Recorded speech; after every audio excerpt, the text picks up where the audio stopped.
Como vocês sabem, nesse mês de abril nós temos estudado a série Encontros.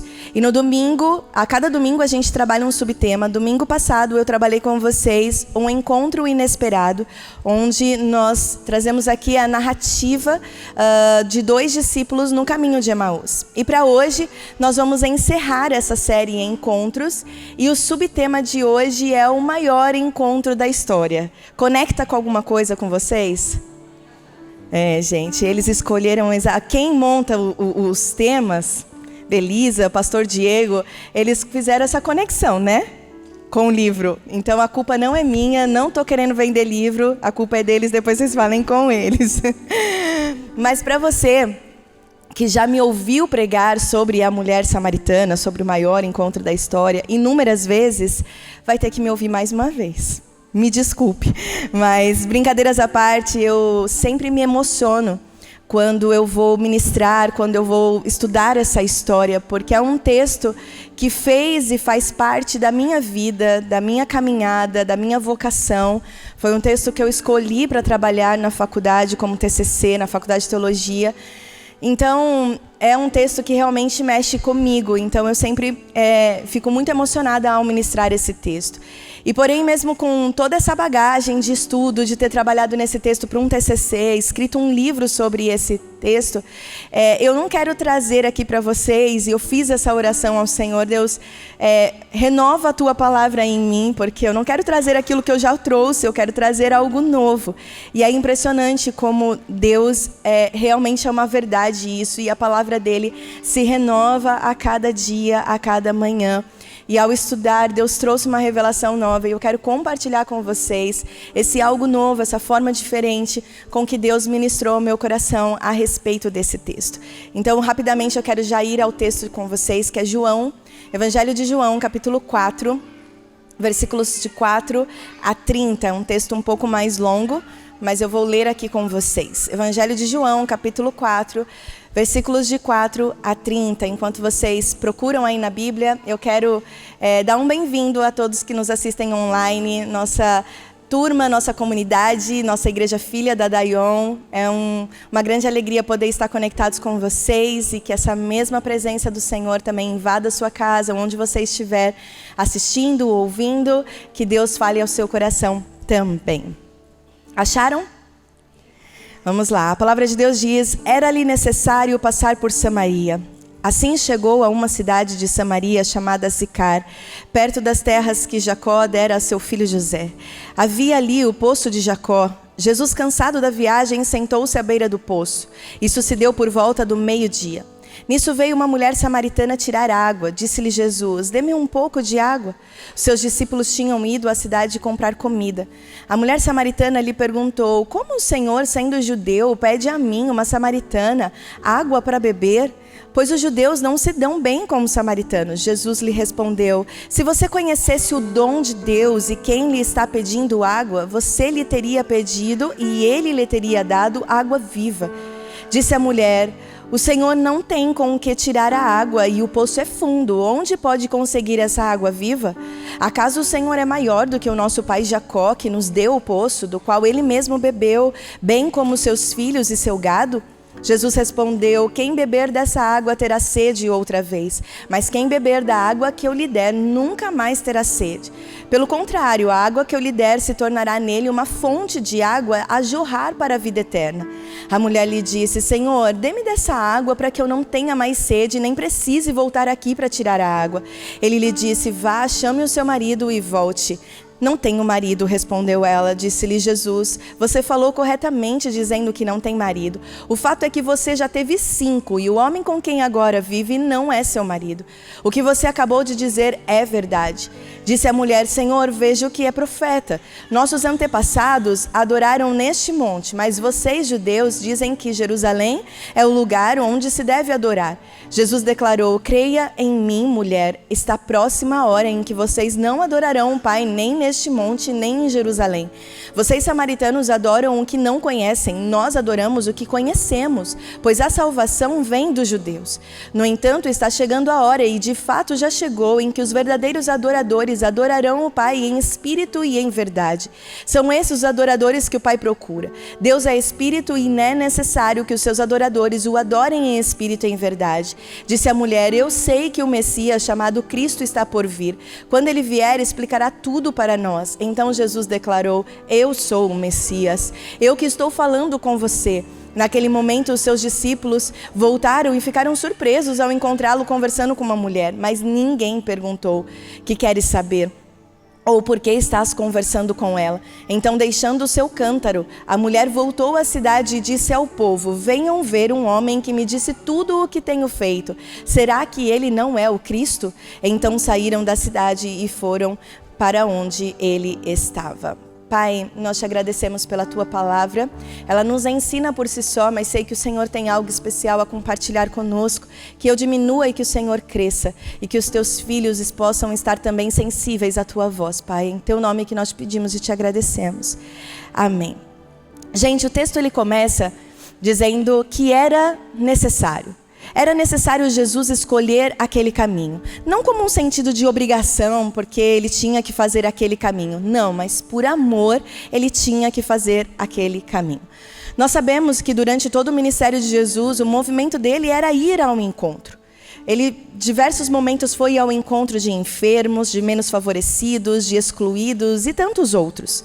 Porém, nesse caso, da mulher da nossa história, seria impossível esse encontro acontecer por alguns fatores. E o primeiro desses fatores é que o caminho, a rota que Jesus escolheu para chegar até ali, essa rota seria improvável. Por quê? Porque era um caminho extremamente difícil. Esse caminho era um palco de conflitos entre judeus e samaritanos. Os judeus, eles nunca escolhiam passar por Samaria, mesmo sendo uma das rotas mais curtas para eles. Mas mesmo assim, eles preferiam passar pelo caminho mais longo do que passar ali por Samaria, porque eles brigavam. Então, Jesus escolheu esse caminho porque realmente era necessário. Existia uma razão divina para Jesus passar por ali. E aqui eu já quero começar profetizando sobre as nossas vidas. Jesus, ele quer fazer a rota da sua vida. Jesus, ele te encontra mesmo que o caminho onde você esteja seja improvável dele passar. O segundo fator desse encontro improvável seria a hora do dia. O texto ele nos mostra que era ao meio-dia. E olha só, isso seria uma hora normal. Para um dos viajantes, aqueles homens cansados, eles realmente descansavam ao meio-dia. Então eles paravam para descansar, para tomar uma água, comer alguma coisa. Porém, para uma mulher era uma hora inapropriada.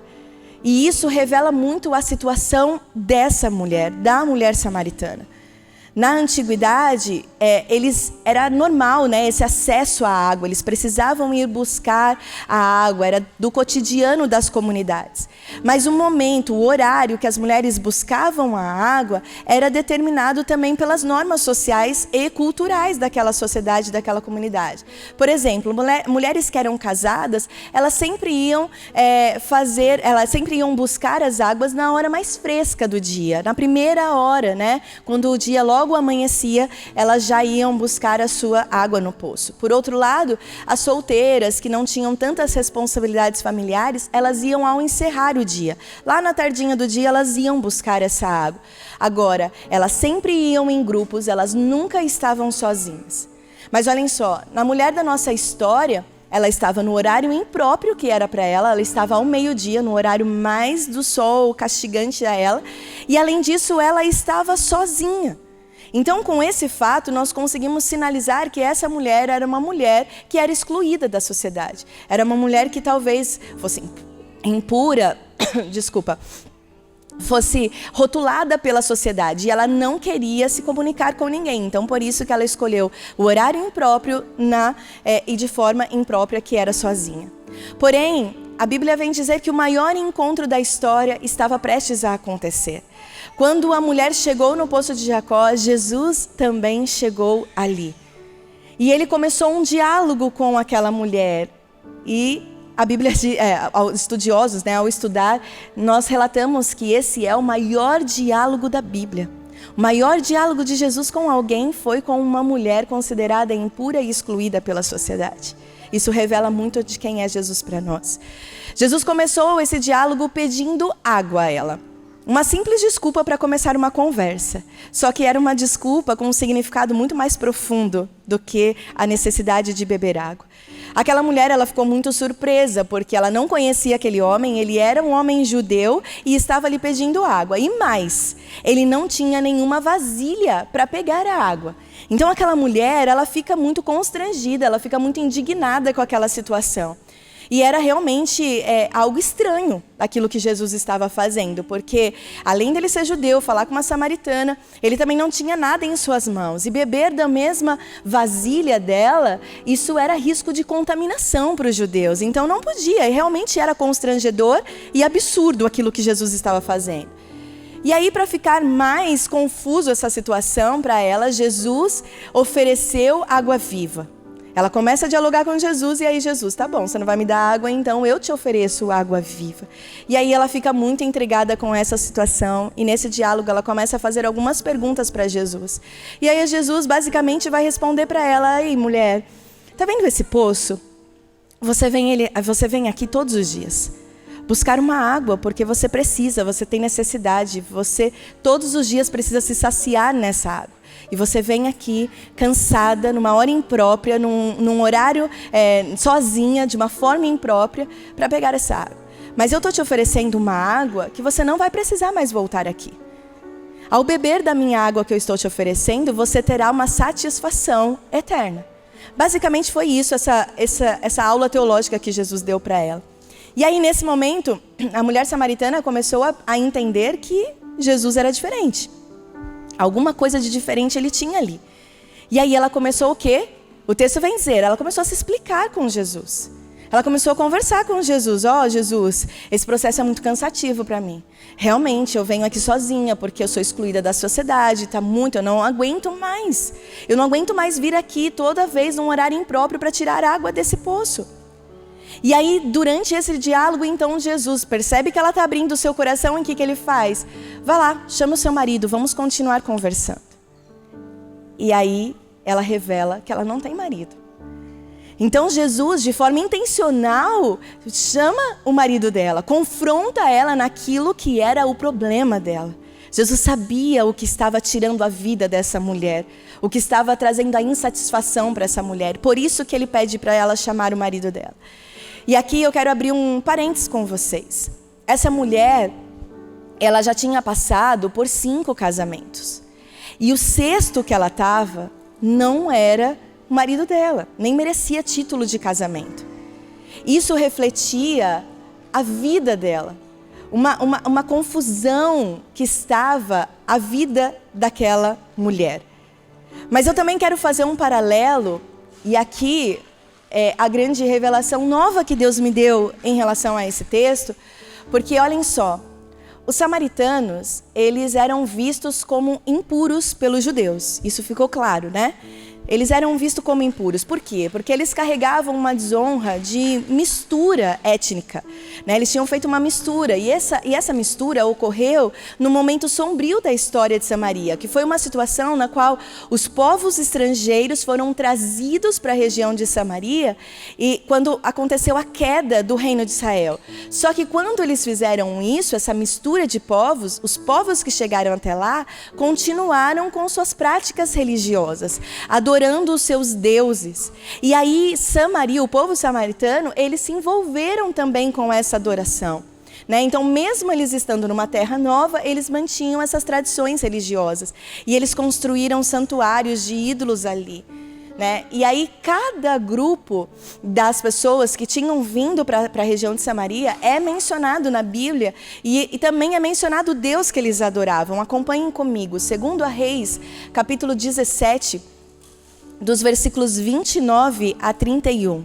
Diz assim: Contudo, cada um desses povos estrangeiros continuou a fazer seus deuses e adorá-los. Em todas as cidades onde habitavam, colocaram seus ídolos nos santuários idólatras que o povo de Samaria havia construído. Os da Babilônia adoravam as imagens do deus Sucote e Benote. Os de Cuta adoravam o deus de Nergal. Os de Amate adoravam os deuses de Acima. Os adoravam os deuses de Nibás e Tartaque. E o povo de Sefarvaim até queimava os próprios filhos como sacrifício aos deuses de Adrameleque e Anameleque. Ou seja, são mencionados aqui 5 grupos diferentes de povos estrangeiros e os deuses que eles adoravam. Mas esse sincretismo religioso mencionado nas Escrituras obscureceu a identidade do Deus judeu entre os samaritanos, o sexto aqui entre os samaritanos. Então podemos fazer um paralelo com a vida sentimental da mulher da nossa história, da mulher samaritana. A sua vida, a história, refletia essa confusão religiosa que acontecia com o povo de Samaria. 5, 6 que estavam obscurecidos, eles não adoravam o judaísmo também. E olhem só que interessante, no contexto judaico, os números eles têm muito a nos revelar, eles têm um papel simbólico muito importante. Então, toda vez que você vê na Bíblia algum número, ele significa algo, né? Eles refletem um conceito espiritual, os valores culturais daquela sociedade. Já no caso aqui, o número 6, frequentemente ele era associado à humanidade, à imperfeição. Ele representava a carência da humanidade, as falhas dos seres humanos. Agora, o número 6, ele poderia então representar todas essas limitações e trazer um pouco da história da mulher samaritana, que estava insaciada, que estava sempre buscando algo, tentar saciar a sua vida. E ela já tinha tido 5 casamentos e o 6º não era dela, ela não reconhecia, olhem só. Porém, por outro lado, apesar do número 6 dizer isso, o número 7 na Bíblia é considerado como um número divino, um número perfeito. E a mulher samaritana, como eu disse, ela já havia passado por 6 alianças. Alianças erradas, alianças fracassadas e alianças incompletas. Mas Jesus chegou na vida dela como o 7º, como a 7ª aliança em sua vida. Um número perfeito para ela, um número que saciaria a vida dela por completo, por eternamente. Os 6 homens anteriores, ou os 6 deuses anteriores, ou que quer passar de espiritualidade religiosa aqui, mas agora Jesus como um homem perfeito, como um Messias prometido a ela. Não só como Messias prometido, mas prometido a trazer consigo o poder de quebrar todas as amarras de Satanás contra a vida dessa mulher. Todas as alianças erradas que ela tinha feito, Jesus poderia restaurar tudo o que havia perdido na vida daquela mulher. Eu quero que você escute algo aqui, somente o Evangelho, somente Jesus Cristo tem o poder de fazer esse tipo de transformação na vida de um ser humano. Somente Jesus é a aliança perfeita com quem podemos nos unir nessa aliança, nesse compromisso. Eu profetizo sobre as nossas vidas hoje aqui. Esse encontro Jesus marcou conosco, o maior encontro da nossa história, para termos a nossa vida completa transformada. Para termos a nossa vida de uma vez por todas saciadas. Nós não podemos mais fazer alianças erradas, mas precisamos fazer aliança com o 7º homem. Precisamos fazer aliança com um homem que marcou um encontro comigo e com você aqui hoje. Um homem perfeito e que sacia a nossa alma por completo. Jesus se revelou a ela como Messias e foi nesse momento que a mulher deixou de conhecer Jesus de uma forma superficial, de uma maneira superficial. Mas ali ela teve a verdadeira compreensão sobre o que era Jesus, quem era Jesus e o que era a adoração. Olhem só, João 4, no texto que nós lemos, 21 a 24, Jesus declarou: creia em mim, mulher, está próxima a hora em que vocês não adorarão o Pai nem neste monte, nem em Jerusalém.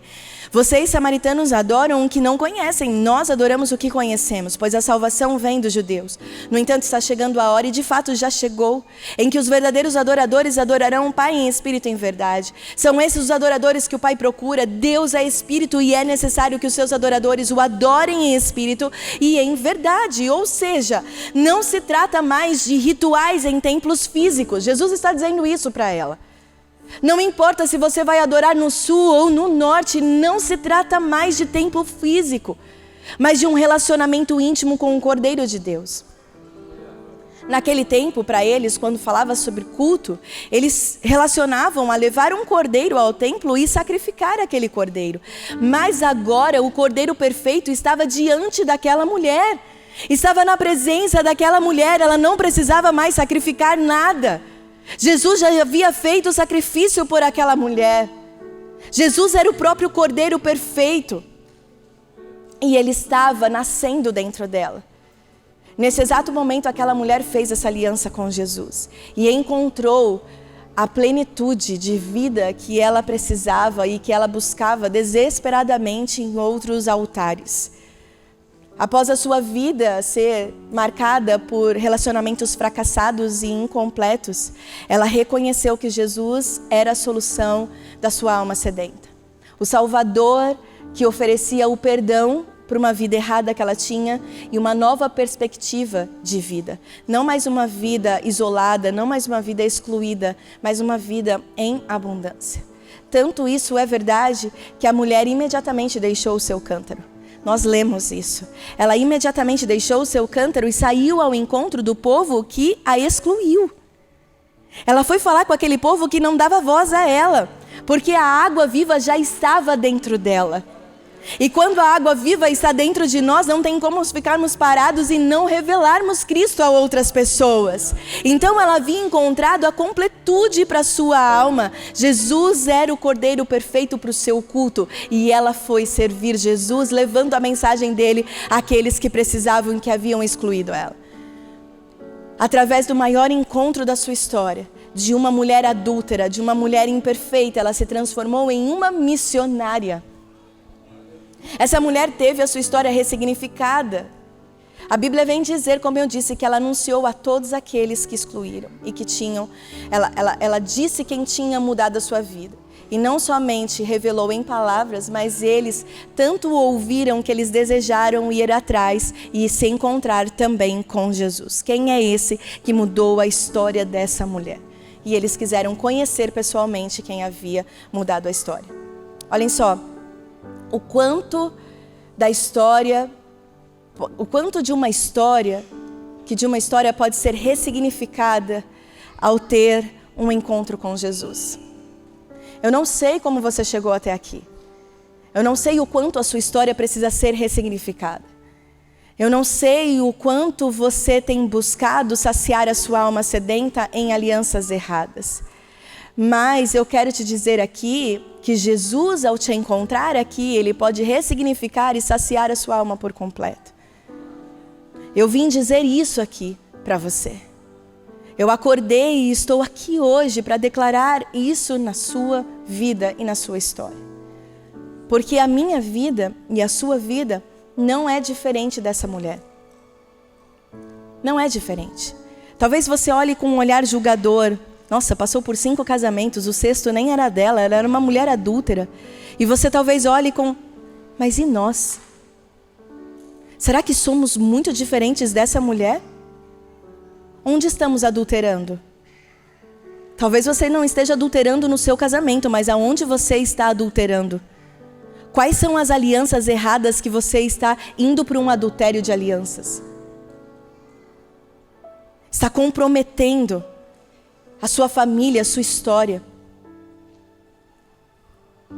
Muitas vezes nas nossas vidas, às vezes a gente faz alianças que não são benéficas para nós. E isso tem um impacto extremamente negativo para nós. E impacta a vida de outras pessoas que andam conosco. Essas alianças podem nos levar a caminhos destrutivos da nossa vida, nos afastando do nosso propósito, dos valores que nós carregamos. dos valores mais importantes, a gente acaba esquecendo quais são esses valores, por fazermos alianças erradas, por andarmos em caminhos destrutivos. Talvez você tenha feito uma aliança com pessoas que não estão alinhadas aos princípios cristãos, que não têm os mesmos princípios que você. Talvez um namoro, talvez um noivado, talvez até mesmo você tenha entrado num casamento. Talvez uma sociedade numa empresa. Tantas alianças que você possa ter feito aqui, que estão destruindo a sua vida. Essas alianças estão drenando você emocionalmente, espiritualmente e às vezes até financeiramente, fisicamente. E sabe como você está? Está como aquela mulher. Está como a mulher samaritana, tentando fugir de todos, tentando fugir de Jesus, tentando se isolar, não buscando a Deus como você precisa buscar, carregando um cântaro para lá e para cá, andando com esse cântaro na sua mão. Deixa eu ver se aqui vai saciar minha alma. Deixa eu ver se aqui vai saciar minha alma. Deixa eu ver se esse filme errado vai saciar a minha alma. Deixa eu ver se essa postagem na internet errada vai saciar a minha alma. Deixa eu ver se essa aliança com essa empresa vai saciar a minha alma. E você vai carregando o seu cântaro, tentando satisfazê-lo, mas você percebe que cada vez que você leva esse cântaro, mais a sua alma fica sedenta. Nada vai te satisfazer se não for Jesus. Você não sente a completude que você precisa sentir. Essas alianças são prejudiciais para a sua vida. Essas alianças têm roubado a vida de Jesus em você. Tem te privado dos seus dons, dos seus talentos, dos seus sonhos. Por esse motivo é vital que você desfaça as alianças. Que você faça uma única aliança com o sétimo homem, com o homem perfeito. Que você entregue o seu cântaro de uma vez por toda, a ponto de você não precisar mais enchê-lo ao único que tem a fonte de água viva. Você não vai mais precisar voltar ao poço de Jacó para encher o seu cântaro, porque a fonte de água viva está aqui hoje, te enchendo por completo. Não há aliança errada que você já tenha feito na sua vida, que o Evangelho não possa corrigir. Se você acha que não há mais salvação para você, eu vim te dar uma boa notícia. Jesus, o dono da salvação, está aqui. E Ele pode restaurar a sua vida. Minha oração é que você tenha a revelação que a mulher samaritana teve. A revelação da plenitude, a revelação da salvação, da satisfação que nós precisamos. Só podemos encontrar essa revelação transformadora em Cristo Jesus. Minha oração é que essa revelação supere todas as necessidades mais profundas da sua alma e ofereça a verdadeira vida em abundância que Jesus nos prometeu. Jesus, Ele é o Cordeiro perfeito. Não há mais sacrifícios a serem feitos. Ele é o Cordeiro perfeito, sacrifício de amor por nós. Ele te ama. E por mais improvável que você acha que esse encontro possa acontecer com você, Ele marcou esse encontro com você. Peça hoje ao Senhor que Ele te preencha com essa água viva. A mesma água que ressignificou a história dessa mulher, essa água está jorrando aqui hoje. Você nunca mais precisará buscar em outras fontes. Eu quero orar pela sua vida. Se você pode, feche os seus olhos neste momento. Pai, obrigada, Jesus. Obrigada por estar aqui. Obrigada porque aqui como o poço de Jacó, simbolizando, nosso encontro aqui na Adai, simboliza o poço de Jacó. Muitos vieram aqui trazendo o seu cântaro, tentando encher, tentando preencher, mas o Senhor está aqui. A boa notícia é que o Senhor está aqui. Não precisaremos mais usar os nossos cântaros, porque o Senhor nos encherá de águas vivas. O sétimo homem está aqui. A perfeição está aqui. O Cordeiro perfeito está aqui. Deus, eu quero declarar a tua bênção sobre a vida dos meus irmãos e das minhas irmãs aqui, Senhor. Se eles fizeram alianças erradas, que sejam agora, Senhor, quebradas todas essas alianças. Eu declaro e profetizo, alianças sejam quebradas pelo poder que há no nome de Jesus, mas que eles façam uma única aliança com o Senhor. A fonte de águas vivas, o único que pode saciar a nossa alma. Eu profetizo isso, Deus, em nome de Jesus. Em nome de Jesus. Amém.